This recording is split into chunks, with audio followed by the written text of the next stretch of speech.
What's going on, you bunch of heathens? We're back with another video. This one from Nexpo. The darkest audio on the internet, #1. I love me some real creepy shit, and Nexpo does it pretty well, so I got to check it out. Make sure you watch the original. It's linked down below. Let's jump in.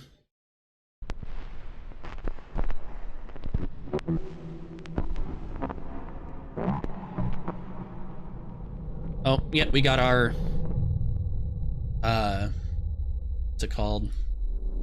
Disclaimer. Thank you for inviting me. Why does it look so low quality?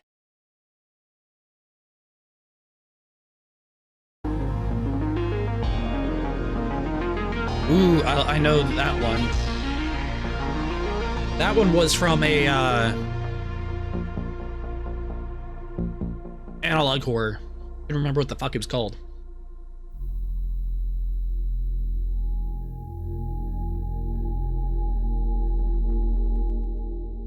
There's something inherently eerie about an audio recording. The idea of listening in on a horrifying incident, a freak accident, a glance into someone's life that feels so close, yet so incredibly distant. Across the internet, honestly, that's a really good way. Disturbing happenings that have been recorded, media that we can readily view anytime we want. Yet tonight, I'd like to share with you 3 stories, not of which we can see, but of those we can't. Awesome. And yeah, that is a really good way to put audio recordings, because it's like you can't really quantify it, you know? Like, you can somewhat imagine it, but at the same time, it's just so foreign to you. I don't think I said that right, but...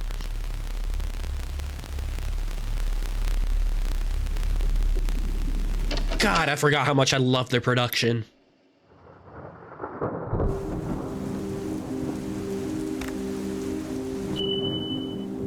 Oh, flash flood, maybe? It's a stormy night. August 24th, 2019. Oh, a recent woman then. named Deborah Stevens is out delivering newspapers before the world begins to wake. It's loud and intensely dangerous. As she's driving, her car suddenly begins to hydroplane. Yet instead of regaining control, the waters around her rapidly rise, sweeping her car off the road and pinning it against nearby trees. Flash flooding. Realizing that she's in danger, she immediately calls her mother-in-law, panicking, pleading for any sort of help. She's informed to call the police. Surely emergency services can help her out of this, right? And so, she situates herself, dials 911, and explains to dispatch the following. Oh no. A 911 call?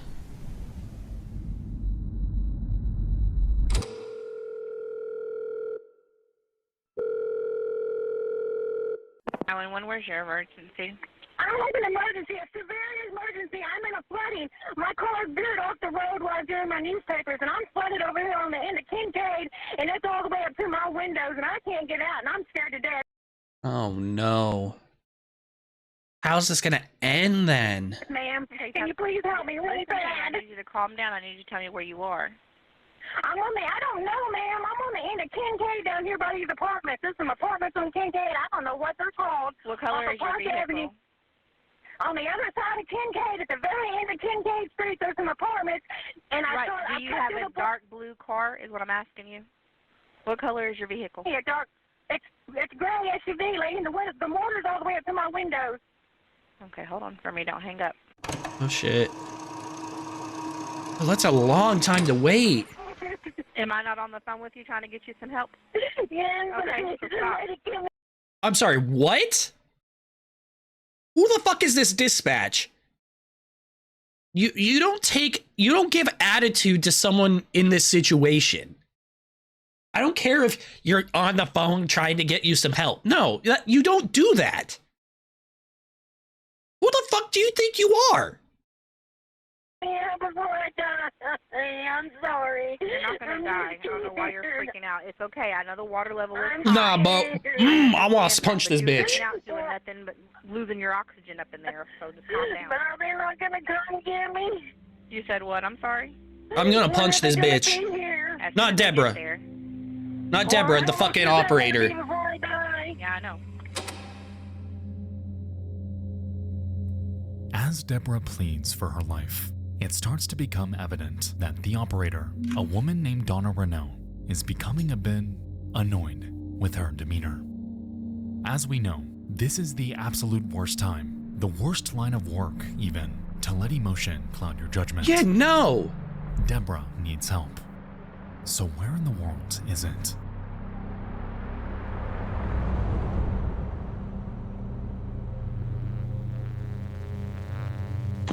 Man, it's getting all the way up to my chest, and I'm gonna. I know the water's up to your chest. Just stay on the phone with me, and I have an officer and the fire department coming out to you. So just hold on, okay? Thank you. I'm sorry if I'm rude, but I'm You're scared. not being rude. I know you're scared. Just calm down for me. I'm scared. God, I don't like this operator. Like, this is horrible. This will teach you next time. Don't drive in the water.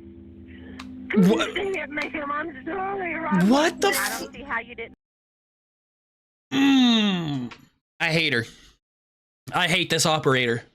Please tell me she got fired and sued and all that. Please tell me that. See it. You had to go right over it. So. No, ma'am, I was in the drive. I was in the parking lot. There was Did no water Deborah- where I was at. Okay. Does Deborah When I survive got to at the end of least? the parking lot, I was looking for the road to get out into the main road. When I got to the main road, it was too late. There was water, and I couldn't see it fast enough. The water just didn't appear. Why are you arguing with As her? this call continues, it's evident that Renault isn't taking her seriously. A woman trapped and unable to escape her vehicle is reportedly only equivalent to the priority of a stalled vehicle.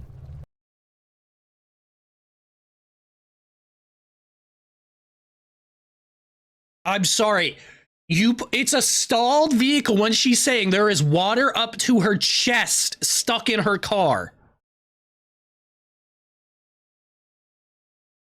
But only to 4.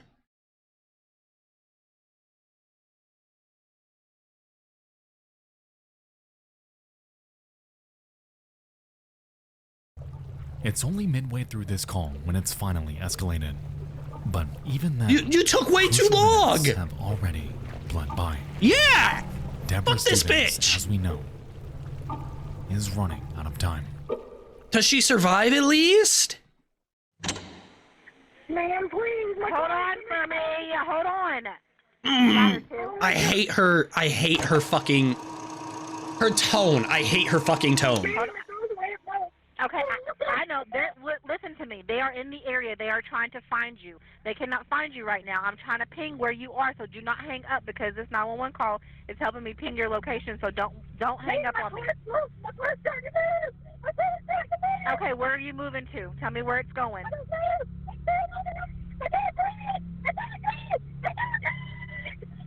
Oh, that's Okay, tell me terrible. where you are.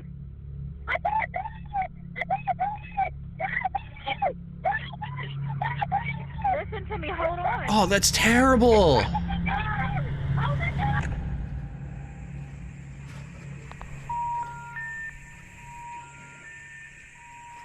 That is fucking terrible. Deborah Stevens, following this call, wouldn't make it out alive.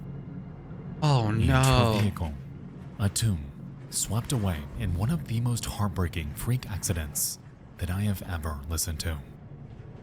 About 10 minutes after this call ended, rescuers were finally able to make their way to her. However, by then, it was far too late. As it turned out, she had drowned inside, and a mother, a daughter, a friend who was simply out delivering newspapers to the public had undeservingly lost Shit. her life. What the fuck?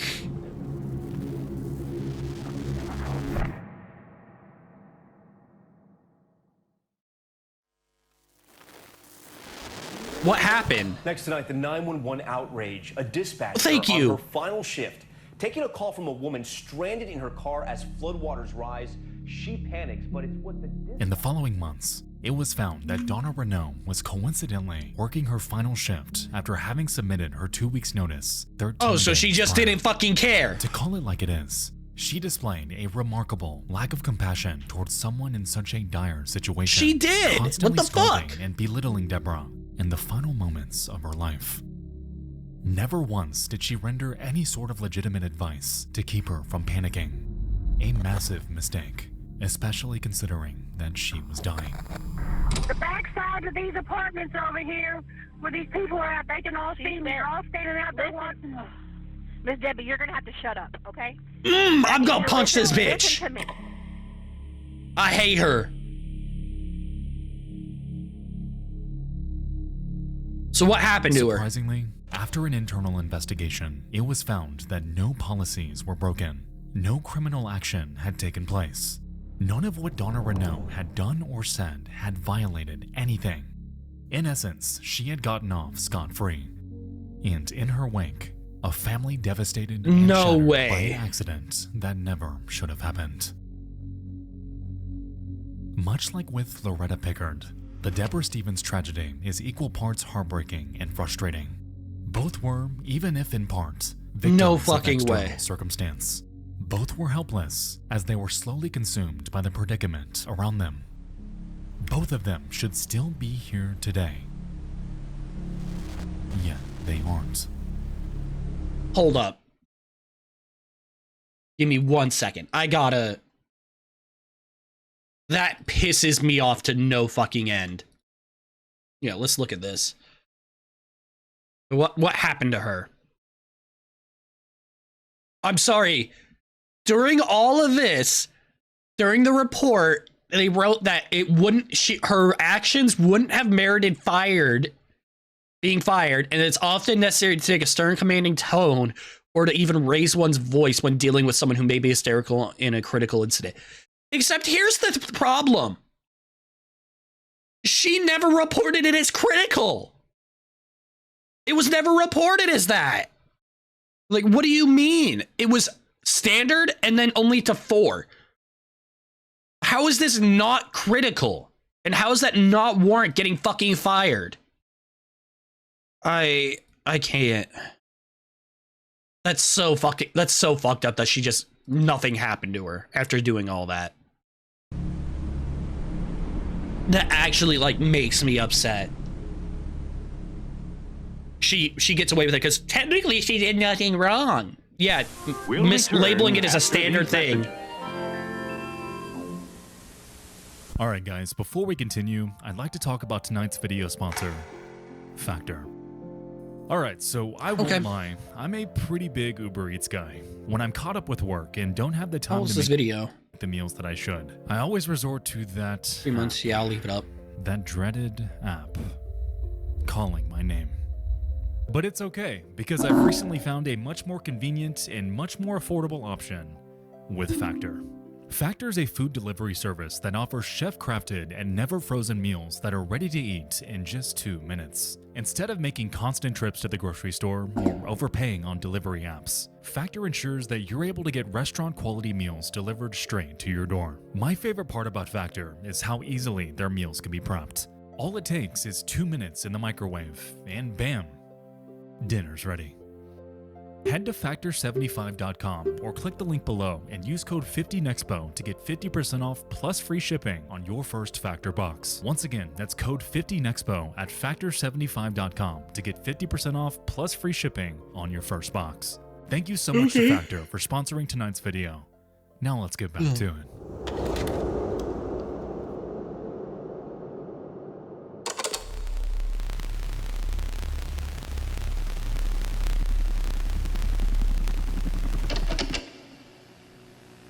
Hold up, I didn't see what they said.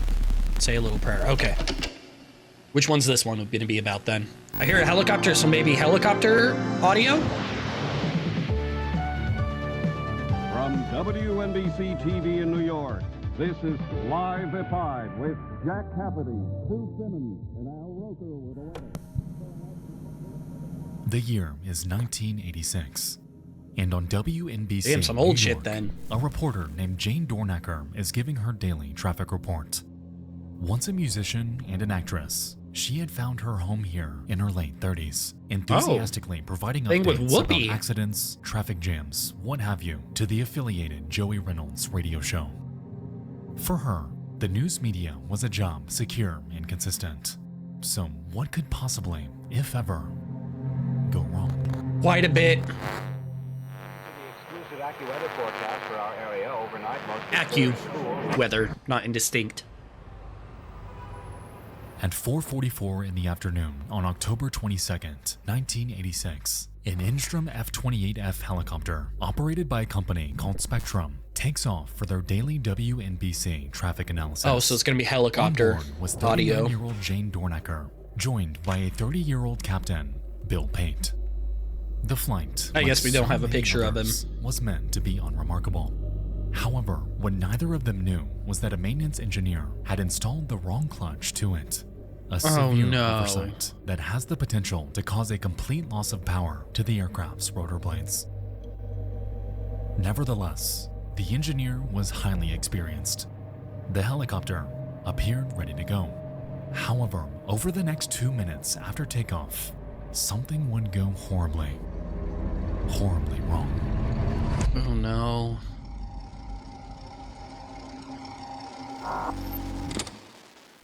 Okay, here's Jane Dornacker now on the helicopter. Thank you very much, Joey. There was indeed an accident southbound on the Major Deegan at the Marshalloo Parkway, an accident, a serious accident involving a tractor-trailer and a car. It has been pushed off to the shoulder, but now watch out there now, because another flatbed truck is going to have to come to clear it, so yield right of way. Northbound on the BQE, we spotted that disabled vehicle in the right-hand lane before the Kiosko, not causing much of a backup, but further northbound there on the BQE, traffic is very heavy past the Kiosko all the way over to the LIE. The outbound Holland Tunnel, extra heavy for you right now. Earlier there was a car fire at Hudson and Canal Street. It has been cleared about heading to New Jersey. The outbound Lincoln Tunnel looks a lot better for you in New Jersey. Oh, that's loud. Get the water! Get the water! Get the water! Holy shit, that happened so quickly. Unless they like cut part of it out, that was so fucking quick. And it all happened on air? Oh my god. At this moment, the helicopter had struck the chain link fence of a nearby pier after rapidly nosediving and had crashed into the Hudson River. That was so And fucking stunned quick. and completely confused, Joey Reynolds continues in hopes of quelling panic. Okay, Yeah. we're going to play some music here, I think. Find out what's going on with the helicopter. There's something happened there. It's 4:45, 16 till 5 on WNBC on the Joey Reynolds Show. We're taking an helicopter report from Jane Dornacker. Let's check in, see how they're doing there, and then we'll come right back at you. Yeah, what do you do there? It's like, oh shit. Nothing happened with Jane. We had a helicopter report from the helicopter. Of course, you know, once before we had this happen. A few months ago, she went down in the drink. Yeah. Not she, I mean, she has a pilot. But this time she said, hit the water, something like that. So we're going to find out what's going on there, so stay tuned. Oh, something definitely happened. Say a little prayer. Hope nothing's wrong. That's really Oh shit.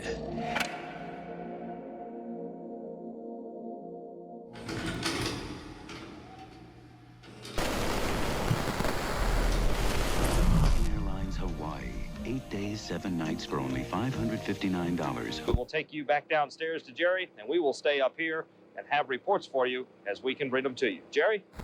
It's McDonald's 31st anniversary. And Cargoes of food and medicine have been flown to Oh, families. so this is all shit that was happening around the same time. Good evening. Okay. The Mets even the World Series. We'll have team coverage of their incredible comeback in Boston. But first, we have a grim development in a tragedy that struck us here at NBC today, a tragedy heard by millions. WNBC traffic reporter Jane Dornacker has been pronounced dead. Her pilot remains in critical condition. Oh, shit. For 15 minutes, the aircraft sat submerged in 20 feet of water, and the occupants inside, helpless as they struggled to comprehend the reality that they found themselves. Oh, that's so bad. Through no fault of their own, the aircraft's sprag clutch had failed, causing the rotor blades to completely seize up and leaving them with no other option but to plunge downward. No wonder it happened so quickly. If the rotors just stop fucking moving, it's just, you're gonna drop like a fucking rock. Holy shit. Down to the depths below. The pilot, Bill Pate, was severely injured from this accident. However, Jane Dornicker wasn't quite so lucky. That's unfortunate. The strangest part about this entire situation is that this wasn't even Dornicker's first encounter inside of a falling aircraft, as only 6 months prior, a helicopter that she was on board, again, had fallen from the sky. What the fuck? Following her death, Joey Reynolds and the entire staff at WNBC were in complete shock. However, none of it compared to the loss that was experienced by Dornacker's 16-year-old daughter, Naomi. Just 3 months prior, she had lost her father, and out of nowhere, now had to contend with the loss of the only other parent. That's horrible. Like, actually horrible. Like, it's like, yeah, you just lost your father. Your mom went to work, normal shit. And come to find out she's not coming home. Like, holy fuck. An unimaginable heartbreak. That especially is. for someone at such a young age. Oh, that's terrible. In the end, Naomi was given a $325,000 settlement from a wrongful death lawsuit with Spectrum Helicopters, a sum equal to nearly $1 million today. But that's it? Her life was completely shattered. She had lost everything. I mean, while yes, $1 million is like a lot and whatnot, but that was in that, like, it seems like a lot, but that's all that for her last remaining parental figure.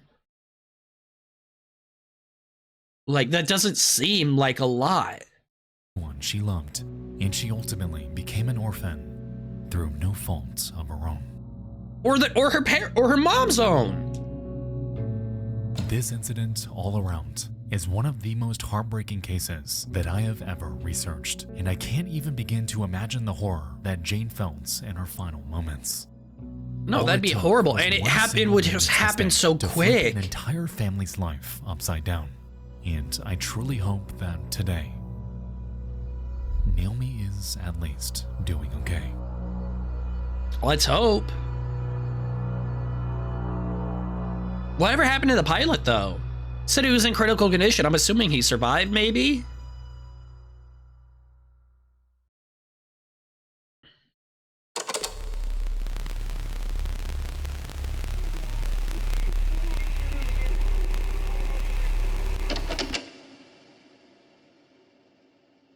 It's June 2016.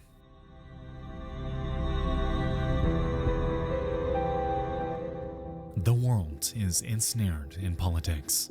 Yeah, it is. Harambe takes over the internet. And over on YouTube, a user named Sir Daniel Fortesque uploads a video depicting a strange, eerie radio broadcast. His recording is only 1.5 minutes in length. However, have I heard this one before? I may have. Us with some context.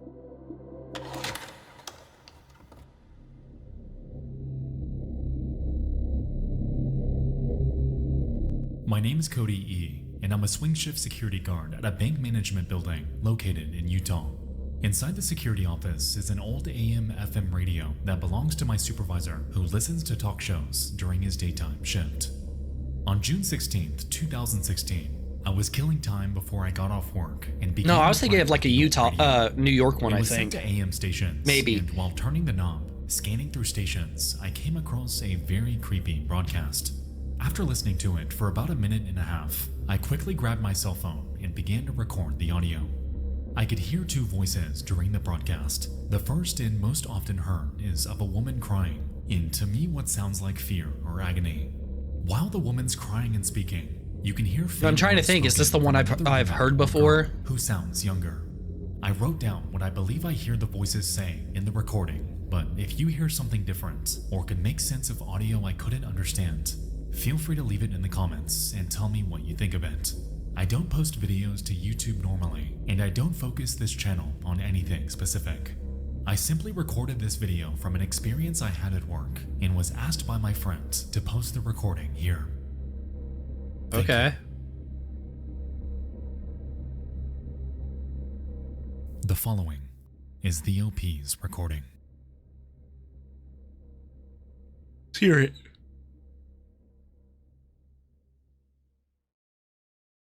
Okay. Your discretion advised again.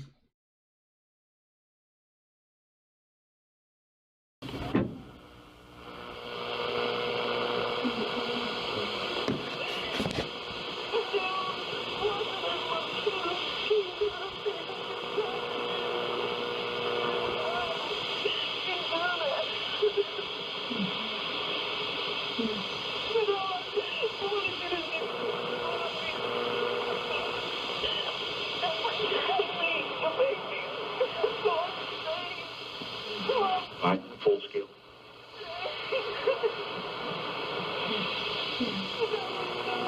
3, 2. Is she counting down?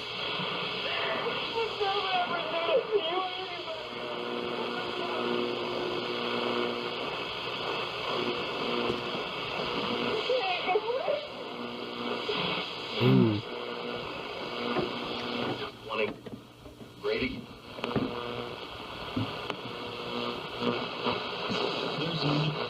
That was creepy.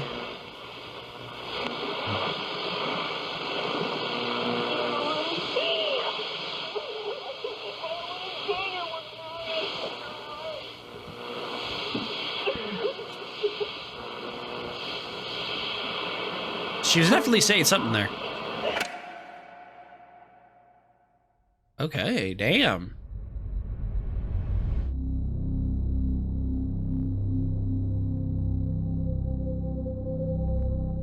This broadcast, as we could hear, initially sounds like some sort of voicemail. I think maybe this is the one I've heard of before. I think someone said the most likely conclusion for it was sometimes students at like a college or something like that who are taking whatever class for radio will in the early mornings for like certain God, what's it called?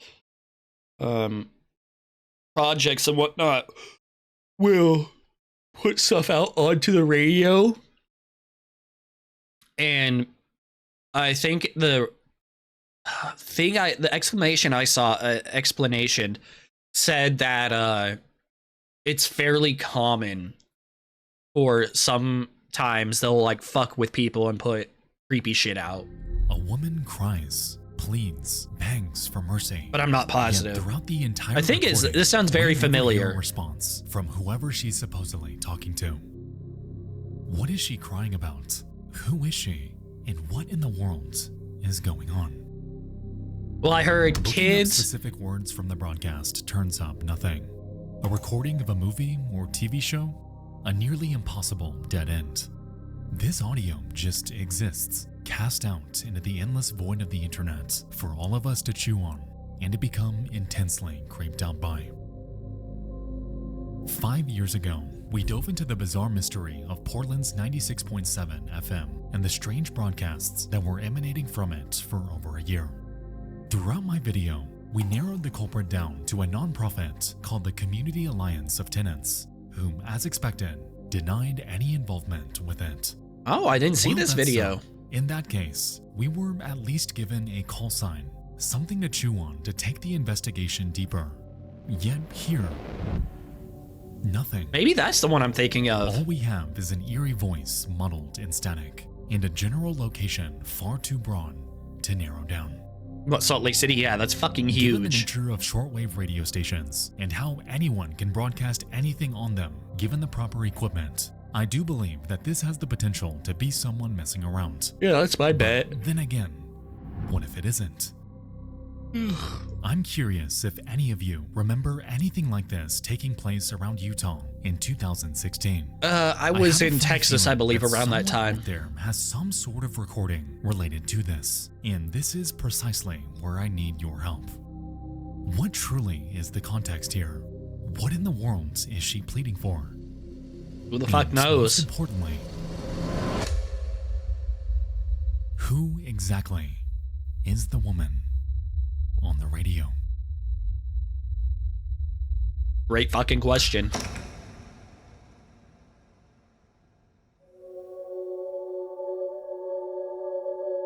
believe that was 3. So are we on 2 and then 1, maybe? Audio. A medium so intimate, so familiar, Oh no. so Okay. intensely unsettling. A frontier where we as onlookers can allow our minds to wander, filling in the gaps of lost information with always the worst case scenario. Tonight, you and I dove into 3 cases of the darkest audio on the internet. I hope you all enjoyed this. I did. Was different, This was I know. interesting. But if you have any other suggestions for cases that would fit this mold, feel free to send them over to dtfaisubmissions@gmail.com. Once again, that's dtfaisubmissions@gmail.com. Thank you all so much for watching. I'll see you soon. Thank you for making it. I love you all. And good night.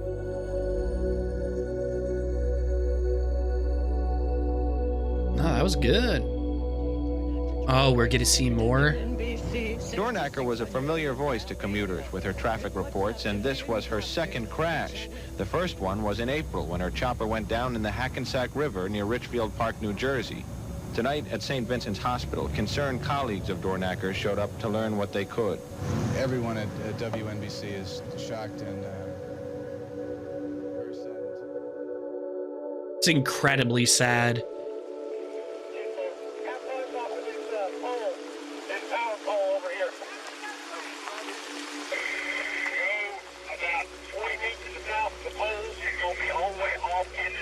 I think Deborah's was horribly sad.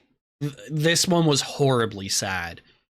Because the fact that the dispatcher just, this one was really sad.